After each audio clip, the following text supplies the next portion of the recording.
सुमन और पापा विनोद के साथ दिल्ली में रहती थी।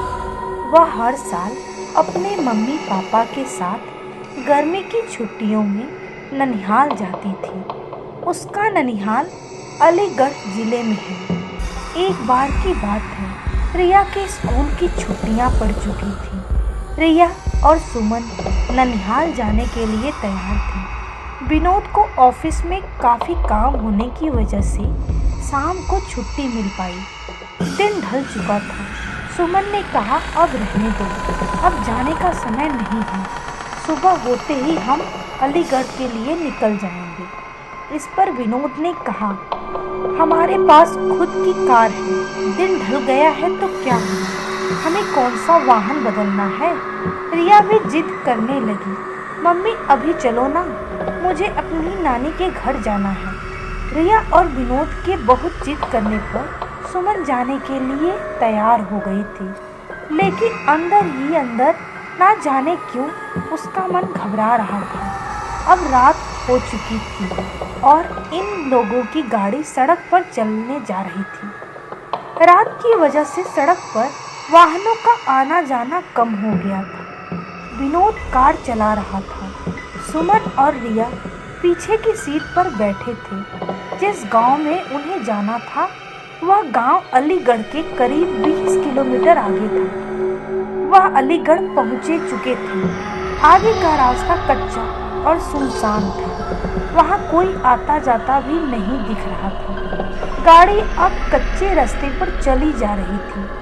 थोड़ी ही दूर चलने पर गाड़ी अचानक रुक गई। रिया ने पापा से कहा, पापा क्या हुआ, गाड़ी बंद कैसे हो गई। विनोद ने कहा, पता नहीं बेटा, उतर कर देखता हूँ। सुमन ने कहा, जल्दी देखिए और यहाँ से चलिए, कितना सुनसान रास्ता है, मुझे कुछ ठीक नहीं लग रहा। कार से उतरकर विनोद ने गाड़ी के बोनट को खोलकर देखा, लेकिन गाड़ी में कहीं कोई कमी नहीं दिखी। वह कार के अंदर जाकर बैठ गया और कुछ सोचने लगा। तभी सुमन ने कहा, क्या हुआ, चलिए ना। विनोद अभी भी कुछ सोच रहा था। फिर सुमन ने रिया के पापा के कंधे को पकड़कर जोर से हिलाया और कहा, क्या हुआ, क्या सोचने लगे। मैं कह रही हूँ चलिए यहाँ से, मुझे बहुत अजीब महसूस हो रहा है। एक तो सुनसान रास्ता, ऊपर से रात जल्दी, चलिए। तब विनोद ने कहा, मैं ये सोच रहा हूँ कि गाड़ी में कोई खराबी नहीं है, फिर गाड़ी क्यों रुक गई।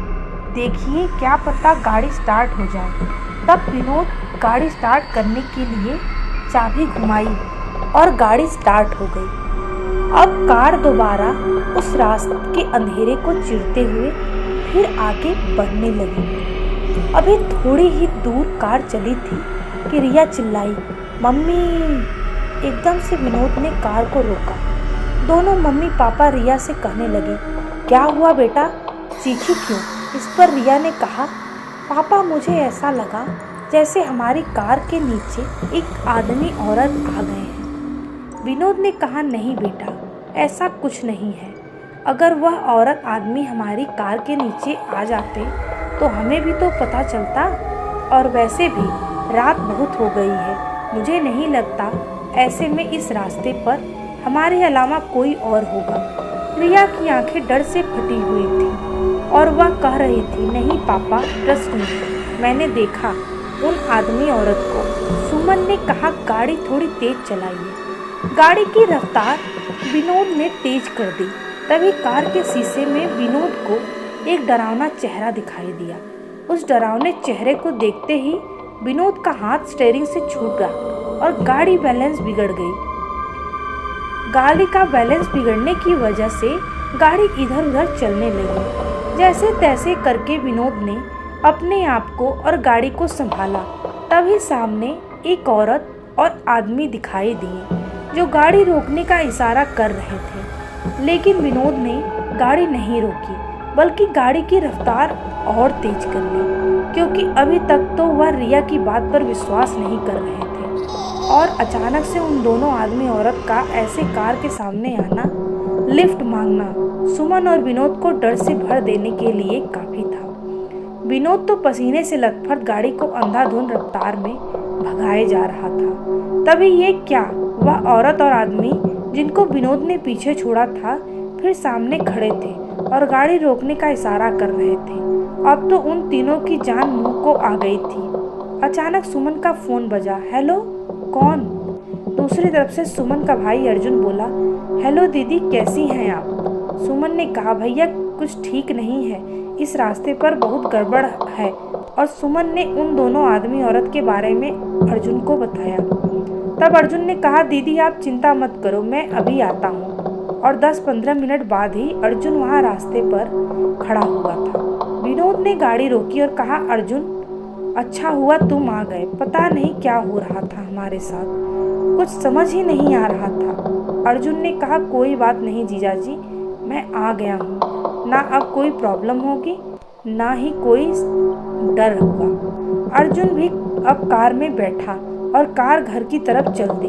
अब तो मानो जैसे सुमन, विनोद, रिया का डर अर्जुन के आगे आ जाने से हवा हो गया था। अब सब लोग घर पहुंच चुके थे। अर्जुन ने कहा, लाइए जीजा जी, कार की चाबी मुझे दीजिए, मैं पार्क करके आता हूँ, आप अंदर जाइए। विनोद ने कहा, ठीक है, और चाबी अर्जुन को दे दी। जैसे ही रिया और उसकी मम्मी पापा ने घर में एंटर किया, तीनों चौंक पड़े। घर में सब लोग रो रहे थे और सामने किसी की लाश पड़ी थी। यह देख सुमन और विनोद दंग रहे थे कि क्या हुआ घर में, और हमें अर्जुन ने कुछ नहीं बताया। सुमन की माँ रोते हुए सुमन से कहा, बेटा तेरा भाई अर्जुन अब इस दुनिया में नहीं रहा। इतना सुनते ही सुमन, विनोद और रिया के पैरों तले जमीन खिसक गई। सुमन को विश्वास ही नहीं हो रहा था, क्योंकि जो भाई घर के बाहर तक उसके साथ था, घर में उसकी लाश पड़ी हुई थी। यह देखने के लिए कि कहीं यह मेरा वहम तो नहीं, सुमन ने अर्जुन को चेहरे से कफन हटाया। हाँ, यह सच था, सामने जो लाश पड़ी थी वह अर्जुन की ही थी। सुमन ने बताया कि रात 9 बजे अर्जुन अपने बाइक से घर आ रहा था। तभी उसकी बाइक को एक ट्रक ने जोरदार टक्कर मारी, जिससे उसके सर में चोट आई और मौके पर ही उसकी मौत हो गई। अगर अर्जुन मर चुका था तो जो बाहर था वह कौन था? दोस्तों, कभी ऐसा होता है कि हमारे अपने हमसे दूर हो जाने के बाद भी किसी ना किसी वजह से जुड़े रहते हैं, और जैसे घर के किसी सदस्य के में मरने वाले का हद से ज़्यादा प्रेम और भी बहुत सारी वजह हो सकती है।